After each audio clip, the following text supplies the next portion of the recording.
who cares a tremendous amount about coaching individuals to achieve their highest potential.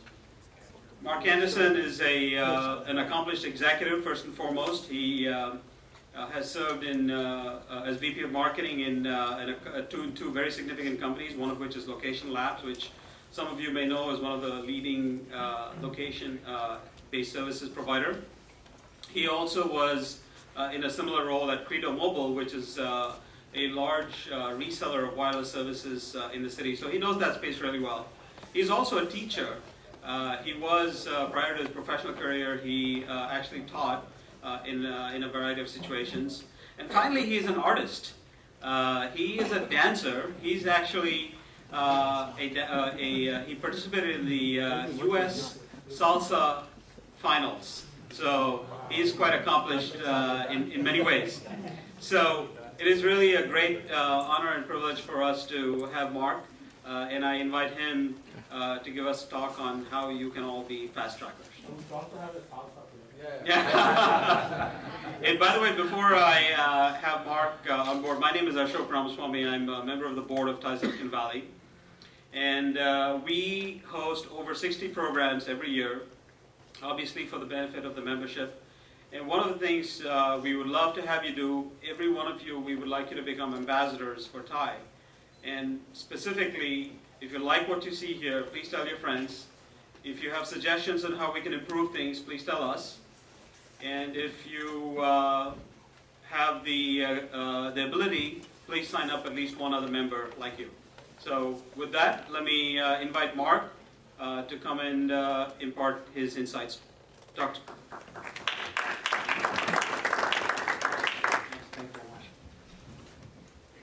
Thank you all very much. And it's really a privilege to be here with you all tonight. I greatly appreciate that opportunity to be here, and thank you, Ashok, for that very kind introduction. What I wanted to mention is that tonight's topic, what we're going to, in terms of being a fast tracker, this is really for any level. So it's not for entry level, it's not for the more advanced or VP level or C-suite. These are really things that I found to be helpful in the companies that I built.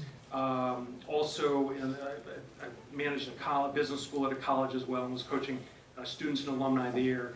And these are things that I've also found to be helpful in CareerNav, the career coaching company that I launched. And I've got 5 career coaches on that site. And so these are the things that come in, the issues that we see, the topics that we see, and that's what we're going to be covering regardless of level. The other thing that I would mention is what I've done is I built into tonight a couple of exercises. So I really only have one fear tonight, and that is that my content may be too long. So we're going to kind of gauge this as we go along. My goal is for this part of the conversation to be roughly about an hour and 10 minutes, certainly no more than an hour and 15 minutes. And I've got a couple of exercises built into that. Then we'll go to a Q&A after that. And then during the Q&A, certainly, that's where I would encourage you to ask the questions, because if you have a question, probably someone else in the room has a question as well. And but then if you do have a question that's particularly, if it's sensitive or you feel uncomfortable just talking about it in front of the group, absolutely come up to me afterwards. I'd be happy to talk to you about it afterwards. And so just to add one or two more things to Ashok's very kind words. So the first thing I did kind of in my career was I actually built a pizza delivery chain called Gumby's Pizza. I did that with 2 partners. We built it into 7 stores in 3 years in 5 states. And so I had about 150 employees. So I was coaching those employees certainly on a regular basis. Then after graduate school, ended up in the Czech Republic for 6 years. And I was the chairman. I was in Prague. For any of you that may have been to Prague before, I couldn't recommend it enough. It's an amazing city.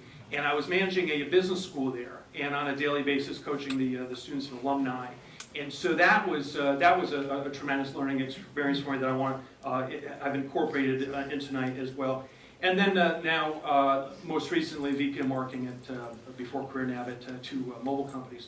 What we're going to do then is these 4 topics here. These are the 4 main areas that we're going to cover for our agenda tonight. discovery, your first 90 days at your company, future races, and then also accelerating your speed. And this is a little bit different if you saw on the website, the agenda that was there. I've just structured it in a more in an easier way, but everything that was on the website we're covering tonight. And in terms of the outcomes, these first two here are the exercises that we're going to do. These are going to be very short exercises, about 5 minutes, in terms of ranking your career priorities, identifying quick wins, networking that you can be doing, and then your career development plan for next year. And then lastly, we're going to do a quick LinkedIn profile review. One of our members here tonight was very generous to let me use her LinkedIn profile as an example. Fortunately, it's a very strong profile, so there are a lot of positives I'm going to show you first, and then we'll go on to some suggestions I have as well. And also just, this whole presentation will be available to you, of course. We'll make it available afterwards that you can get through Ty. Before I start Discovery, so is the sound okay? Not too loud or too? It's okay? Yeah. And then just the last question before I jump into Discovery. I just want to get a sense for the room in terms of your kind of level of experience. Can I just, through a show of hands, can I see if you're entry level at your company today? And then if you are more, say, a middle management, if you're the manager or director level, I know it varies by size of company. And then if you're at the more senior level in your company. Okay. And we have, I'm sorry? A lot of startups here. Yeah, and that's a great point. That's a great point. Can I see too just a hand of people that you're either building your startup right now or you're at a startup currently? That's great. That's super. Okay, here we go. We're going to start then with Discovery. And with Discovery, what I'm going to cover is how well you know yourself, how well you know your company, and how well you know your boss. This is all. These are all things that you should ideally be doing before you join a company. Okay. Or I know for the coaching that we do all the time, career transition is something that people are always thinking about as well. So this can be helpful for you that way as well. And then some of you may be doing a job search as well. I know one person I was just speaking to just got a new job recently. So this was something that she would have just gone through. In terms of just starting with how well do you know yourself, this is really, I can tell you from the coaching that I do and that the 5 coaches on CareerNav, a lot of people have a good idea or a pretty good sense about their strengths and weaknesses, but there's a lot of opportunity for improvement. And so what I want to encourage all of you is to think about, we coach people that maybe they think that they're a sprinter or they're great in finance, but in fact they've kind of they went into finance because it pays well or whatever. But in fact they've always had an interest to go into another area in their career, and so then they end up not being particularly happy in that situation. And so I think that doing an assessment can be really helpful. In terms of figuring out really, are you doing what you love, what you're most passionate about, and then also just really where your biggest strengths are, because there's a difference between the two. 360-degree reviews can be tremendously helpful for that, and certainly performance reviews as well. This is going to vary by company. If you're at a startup, if you're building a startup right now, then if it's a new startup, you're probably not doing this right now. Or you're focused on building the business. If you're at a larger company, if you're at Cisco or Oracle or any of these larger companies, then this is something you're doing on a pretty regular basis, I would be assuming. But mentors can be really helpful also in terms of giving you feedback, and certainly our friends and family. I would not ask Mom. She's going to just tell you how fantastic you are. But if what you're really looking for is just the very direct feedback on what you're really, really great at.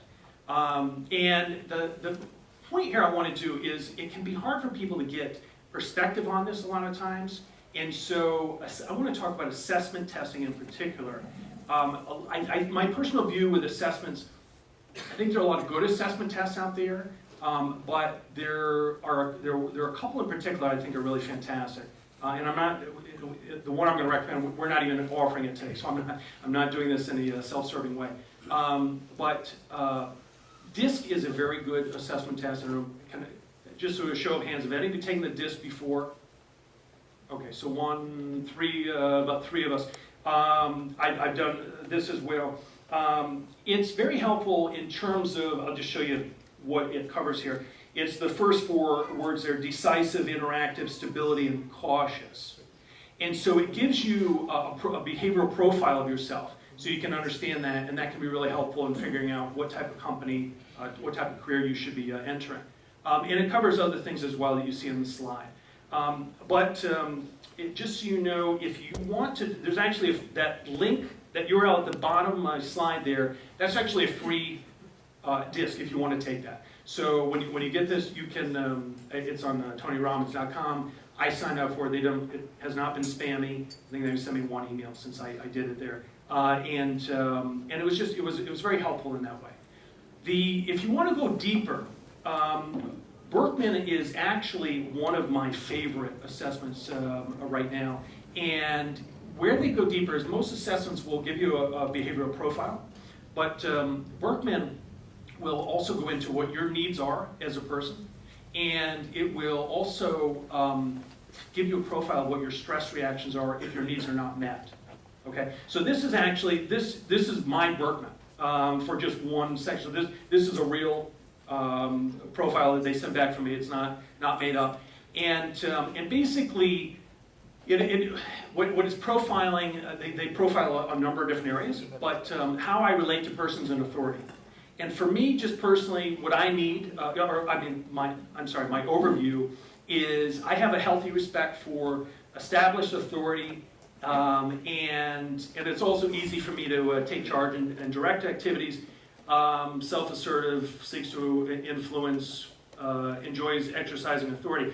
What's interesting and where Berkman goes deeper than a lot of assessments does is particularly on the needs section here, right? So what it says is that I need a personal and clear instructions as to what is to be expected to be done. And this is incredibly valuable, right? And when leaders don't lead for me, then what happens? What's my stress reaction? Then I lose my respect for those in positions of authority, and I can have stress reaction. I can make provocative statements.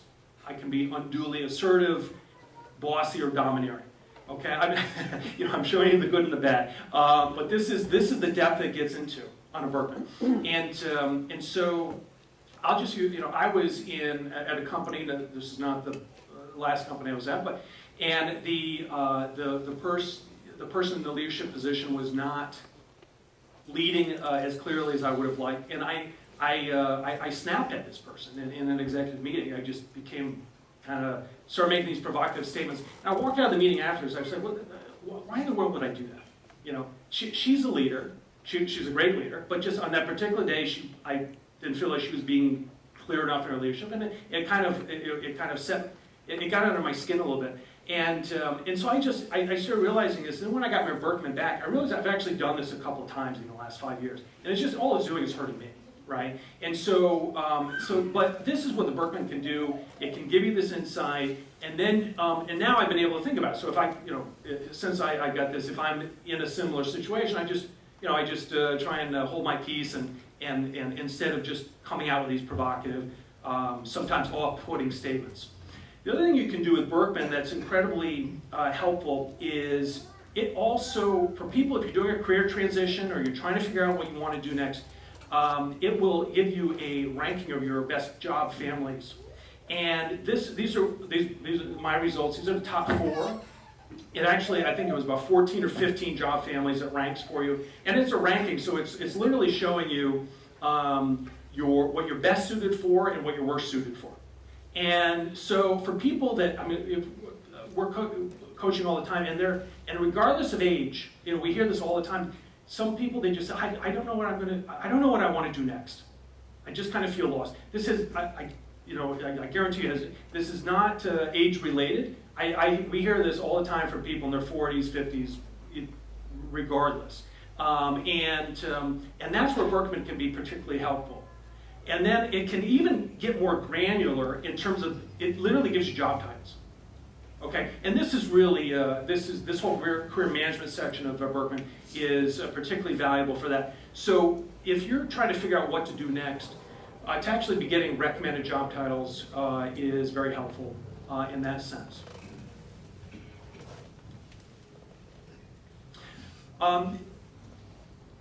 Any questions about Berkman or anything with this first section before we actually jump into the first exercise here? Have any of you ever done Berkman before? And how did you find it, Preeti? So we used it for our collaboration in our MBA program to Yeah. to understand the dynamics and to also understand our strengths, what we bring to the table. And what came out of it on the team dynamics side? It was quite accurate in terms of what I got as feedback on what stresses me out or what I have to watch out for. And with other teammates also to know how it might. How to make sure that you don't step into their area of discomfort. So Yeah. it was a good understanding. At least for our team, we got a very strong team. Yeah, So it was helpful to understand where people were coming from. that's great.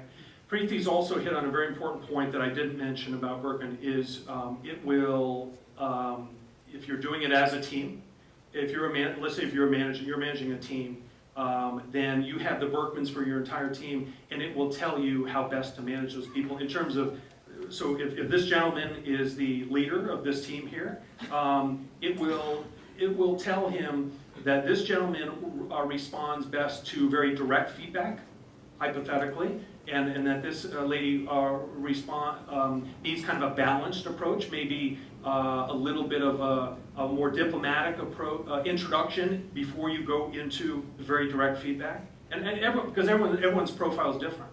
I have a coach that I work with, and I tend to do the balance, and she is, and according to her Berkman, it's accurate. That just frustrates her. She's like, just cut to the chase. Just tell me what the point is. And so with her now, I've actually changed the way that I interact with her, and I'm just very direct with her, and she appreciates that. She values that. Okay. What I want to do now is, this is our first exercise, and we're actually going to do it just at the table that you're at. I have listed up here a variety of things that are important in our careers. Okay, this is not meant to be an end-all be-all, and I'm sure I'm missing some things. But what kind of job do you want? This doesn't, even if you're in a job today, and people are always looking ahead, or maybe you're thinking about doing a transition, or maybe you're doing a job search right now. What's your ideal job? Are you looking for a specific industry, company? Are you dying to work at Apple or Oracle or a VC-funded startup? Company size, how important is that? Company culture is huge.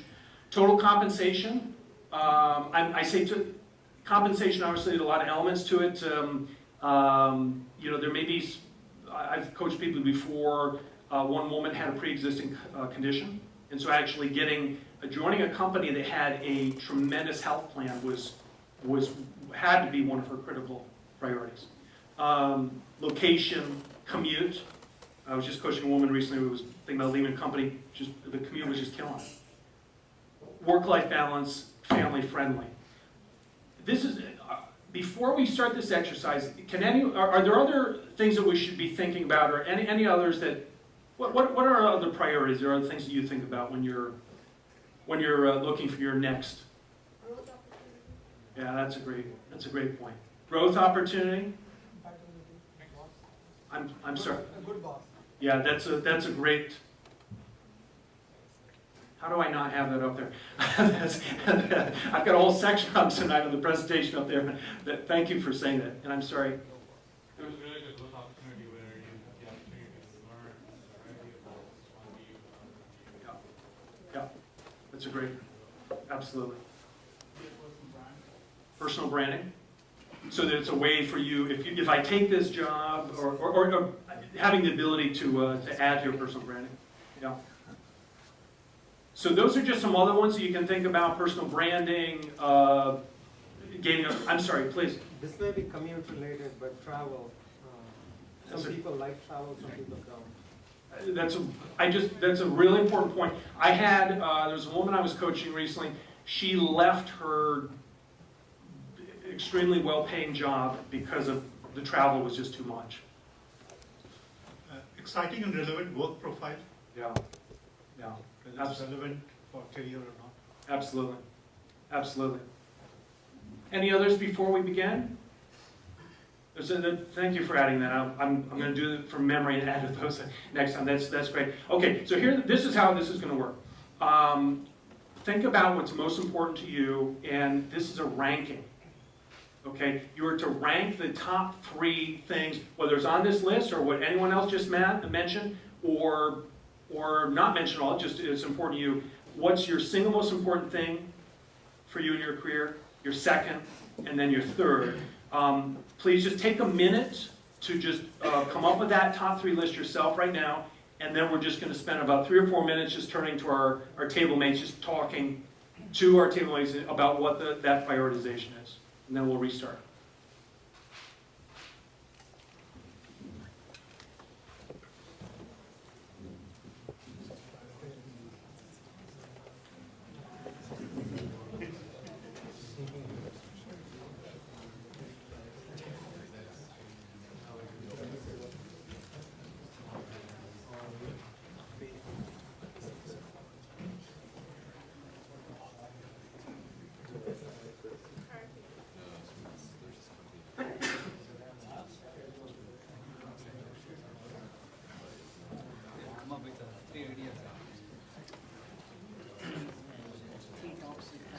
Prioritize top 3. To answer the question,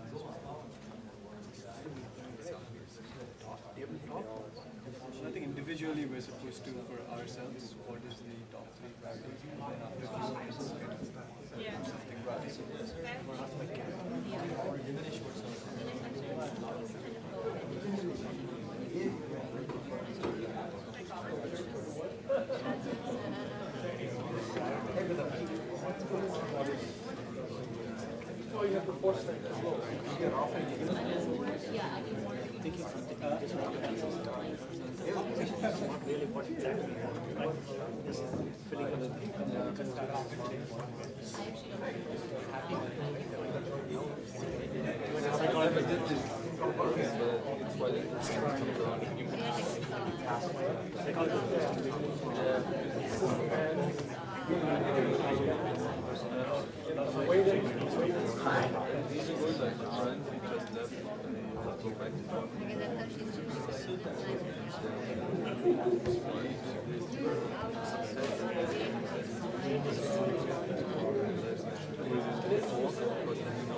Yeah, I mean, short commute, of course, is a big deal. You can also look at close to other stuff that I like. A nice surrounding.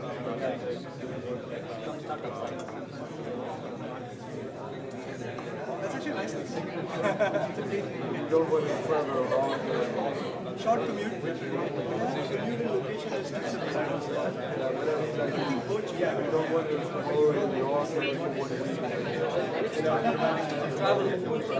That's so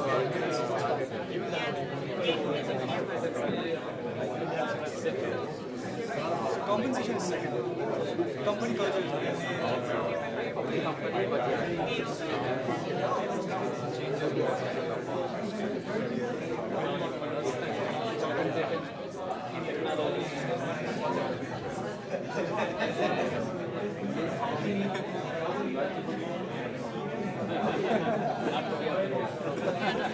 no commute.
You know what you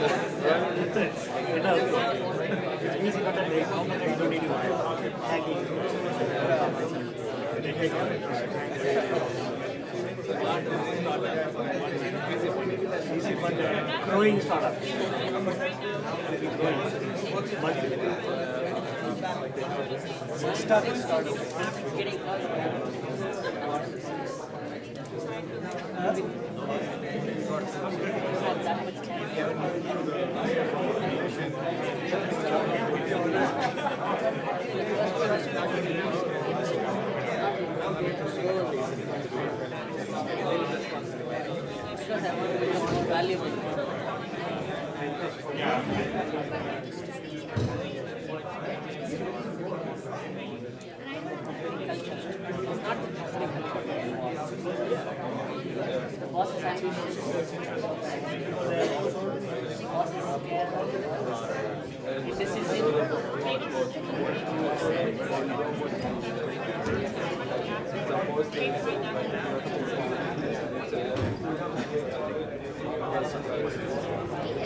That's something completely different.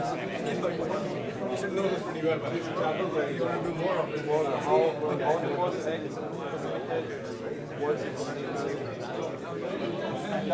That's both actually. You can have the same message, but the meaning changes completely.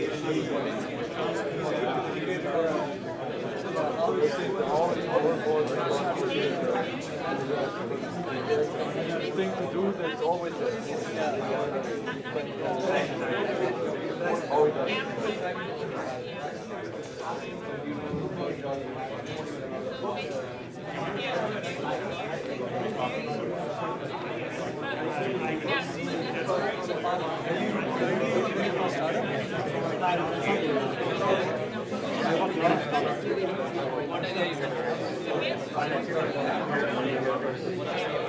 What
It's called Limit Labs.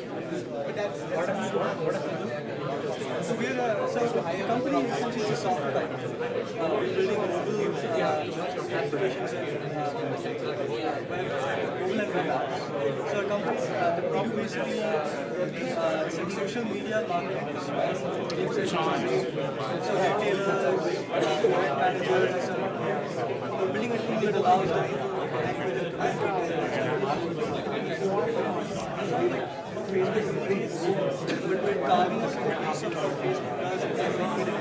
All right, we'll go ahead and restart here. And I just did want to mention, so not getting into any personally identifiable feedback, but it was interesting that there were some tables, I talked to a couple, one table was having kind of future compensation being something that they were focusing on in terms of creating kind of a career path for them right now that's going to get them to where they want to go, and then it'll all be realized at that point. I talked to the first couple of tables here. I didn't get a chance to make it in the back. Were there any themes at any of your tables that you were sensing, or anything surprising coming out? Please. I guess two things I heard is Wait for the mic. Initiative. leadership Lead- and boss. Which is so critical, yeah. In terms of having a strong leadership team, Yes. yeah. No, it's later in the presentation. I've actually got some data from Gallup about that, just about how critical that is. What else came out? Please. It wasn't.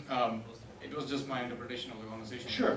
But I was wondering if these things change with age or as you go through the career. Yeah, I'm so happy you brought that up. That's a really important point. And the short answer is, from what I've seen of the people that we coach, it depends, which is not a very good answer, but it's an accurate one. But I'll just use as an example compensation. I was just coaching a woman who's 29, and she has her upcoming 30th birthday coming up, and so it's for her. She's always had in her mind that when she hit 30, she was going to be making X, and she had a very specific number in her mind. And she's not quite there yet, and this has been an internal debate for her. And so now it's going to be interesting to see age-wise, so that was certainly driving her. It's going to be interesting to see if she actually sets a similar type of goal for turning 40 in a decade. I don't know. But I would, from the people that I've coached, it seems to be rather common that work-life balance becomes increasingly important for age, with age, certainly as people have kids and have other priorities other than just than working. Yeah, that's interesting as well. Well, actually, when they go to college, they have to work harder because they have to pay for the college that the kid's going to. So then they go back to work in the insane hours of their early 20s. That's interesting. It certainly depends on the person. I've seen, and it just depends on their life state as well. I've seen, I'm not quite sure why, but you're reminding me of some people I've seen that have work incredibly long hours, like workaholic hours, and it's in their, not when they're in their early 20s, 30s, 40s, 50s. And oftentimes, if they weren't doing that before, it's because something else is going on in their life, in another part of their life. An issue that they're trying to process, and the way it's manifesting itself is in incredibly long hours, which almost end up being a distraction. The other thing that I've seen is that then a lot of times then when the kids go to college, it's a lot of time, it seems to create almost a fork in the road. I've seen some people I've coached, he actually had his greatest success when they went to college because he said, if I don't do it now, what he wanted to achieve in his career, I'm never going to do it. And he wanted to stay on his track. I've seen in other people who will, what they'll do is they will make a total career transition. Please.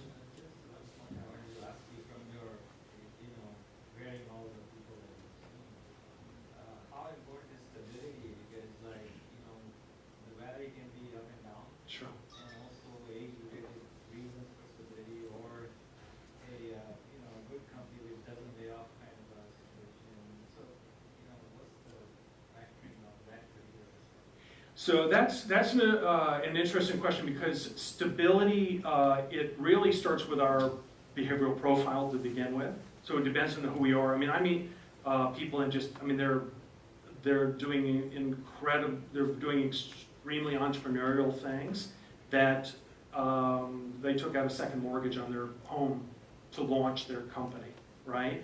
And other examples that I've seen on the startup side. And they don't love being in that situation, but they're comfortable with it. And then there are other people that they have a different risk profile, and they just would never do that. And particularly because, and you see it especially when they have kids. So it really varies by person. And if you have you done assessment testing before? I would try the DISC. It's for free, and just see if you can draw some insights out of that as well.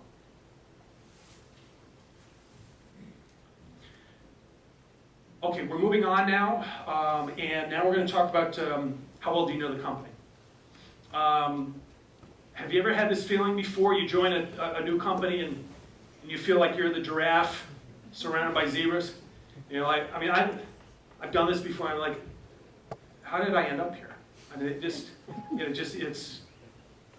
in the back of my mind, people are still welcoming me to the company, and I'm thinking, how soon can I get out of here, right? And I just made a mistake. I didn't do my research in terms of figuring out if this is the right company for me, if this has the right culture. So I can't, so in everything I'm talking about here, knowing yourself, knowing your company, knowing your future boss, I think 1 or 2% of us do this properly. There's one person I've coached before. He did everything I'm talking about before he joined an iconic brand that we all know, and it was really critical to his success there. You can research current and past employees. I will occasionally get people from LinkedIn that will contact me. I don't know them, and they'll just send me a message and they'll say, "You used to work at a company that I'm thinking about applying to. Can you tell me about it? What's the culture like?" And it always impresses me so much because so few people take that effort. I could not recommend that enough. Past employees, particularly past, obviously Glassdoor, industry reports. There's just so much out there. We just need to make the effort to go ahead and to do that. And the last bullet there is, once you're in the interview, you need to be interviewing them as well. This is not a one-way street. right? And what I've done before is I can tell how tight a culture is based on one company I interviewed at. I had 13 interviews before I got the job, and I asked every single person questions about the culture, and every single person, in their own words, gave me the same answer.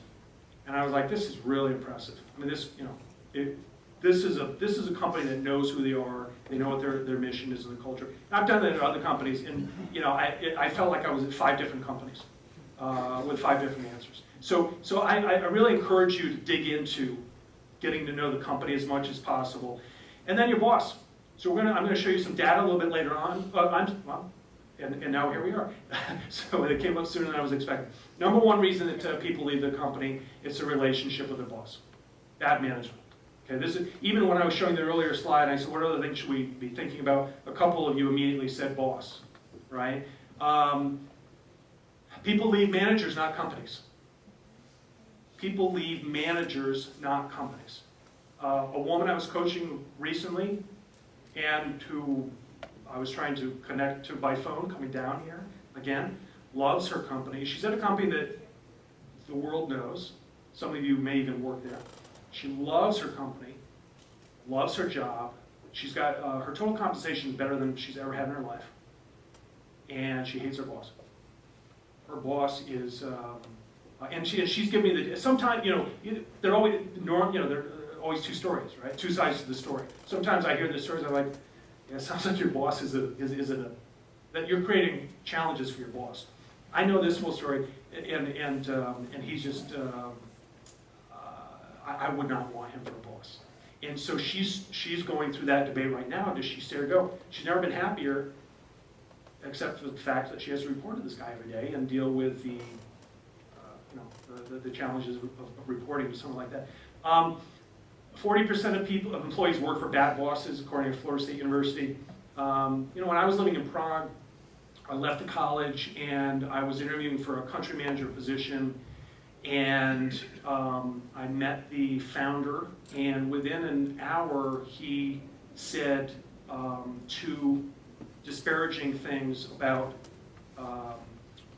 countries in Central and Eastern Europe. And I just found, I was so offended by that, that I immediately said to myself, the interview's over, in my mind. I mean, this would have been a tremendous opportunity, but I had no other options. I was going to report to this guy. There's no way around that. And I would have had to deal with him on a daily basis. And so I just said, I want to think this over. I thought about it for a couple days. The offer was, the recruiter said, it's yours.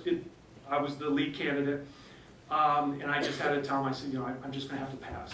I just could not, because of my values, I just knew that I could not work with this guy.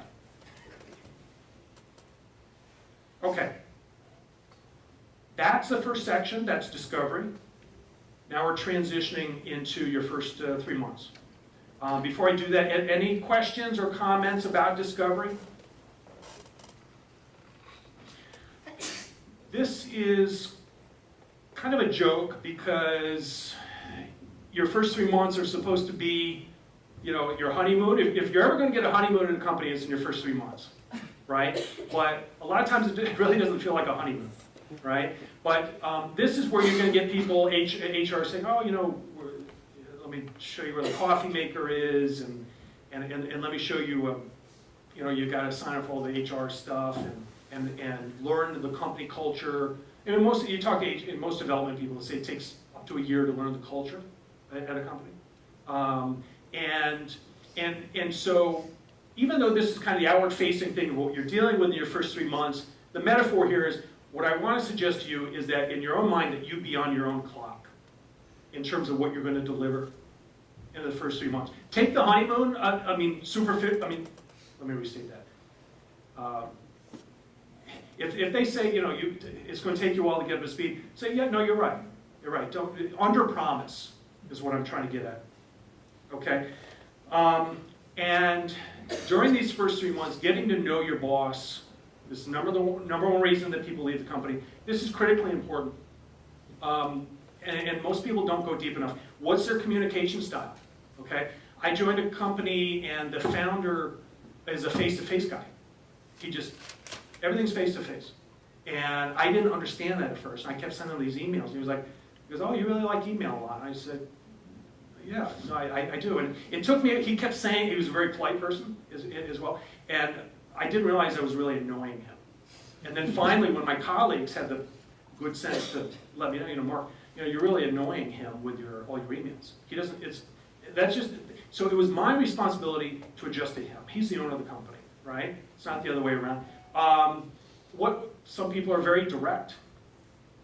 Sometimes some people are very diplomatic, or you need a really high emotional maturity to understand what the person's even saying, because it's so nuanced, right? I had a boss once. If I wanted a quick answer from him because he was swamped, the best thing for me to do would be to email him at 11 or 12 at night, because both of us would go back online after dinner, and no one else was on. It was like him and me. And so I found that when I really wanted a quick decision, I'd email at midnight, and I'd get a response within minutes. You also need to create your plan for the first 3 months in terms of what you're going to achieve, and work this out with your boss. And the two things that I want to highlight in particular is quick wins and socializing or networking internally, right? And when you get these quick wins, you need to publicize them internally in a way that's culturally appropriate. Another woman I'm coaching right now is kind of dealing with that. She does an amazing job for her company. Doesn't like to talk about her successes there. She just likes to blend in. She feels like she's bragging or being immodest or arrogant, and you just can't do that. Now, don't get me wrong. I mean, it needs to be in a culturally appropriate way. Okay, and every company's different. But you have to get these quick wins in the first 3 months, because this is when you're forming your first impression. And this first impression is going to stay with you for a while. I mean, if they have a great first impression of you the first 3 months, it's going to be hard to get rid of that impression of the second 3 months, even if your performance drops some, right? Because that first impression is so critical. This is a great book, Your First 90 Days by Michael Watkins, that I'd like to recommend. Any questions about your boss or your company?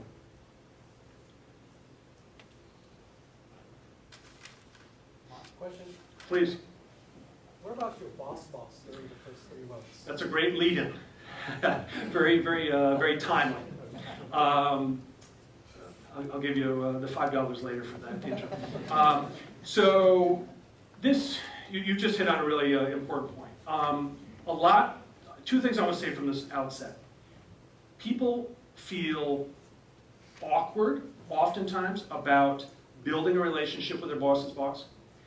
And sometimes, have you experienced that yourself? I avoid pretty much. I'm like, I don't want to talk to you guys. Well, right, and this can happen for a variety of reasons. So some people just feel like it's not my place. Like I'm going to focus on my boss. I'm going to do a great job with her or him, and the rest will take care of itself, right? But that may happen. It may not happen, right? But you're letting things go out of your control if you're only focusing on your boss. And the other thing that can happen is you may have a boss who feels uncomfortable with you going and meeting with your boss's boss.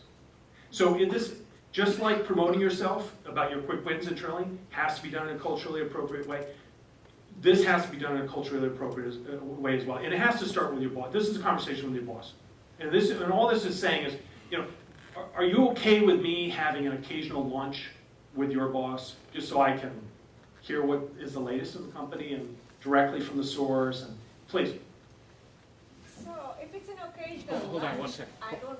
Hold on. Oh yeah, sorry. If it's an occasional lunch with my boss's boss, I don't need his permission. But how often and who starts this conversation about lunch? So you should. I would recommend that you start the conversation.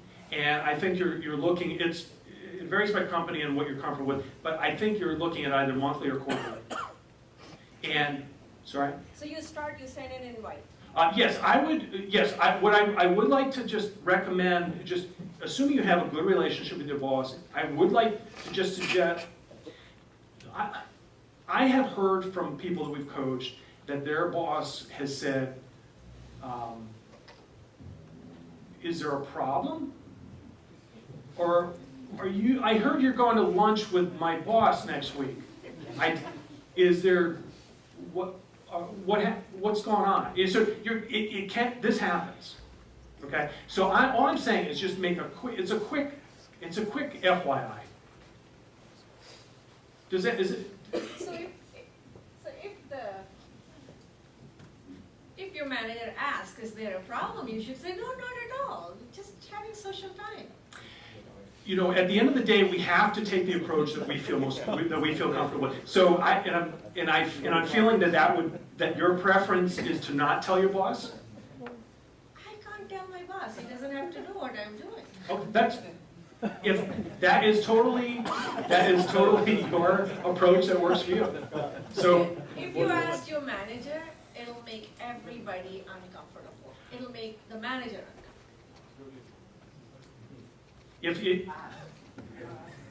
If this I was suggesting as an FY. You're just saying, you know, I just want to let you know I'm having lunch with Lisa next week.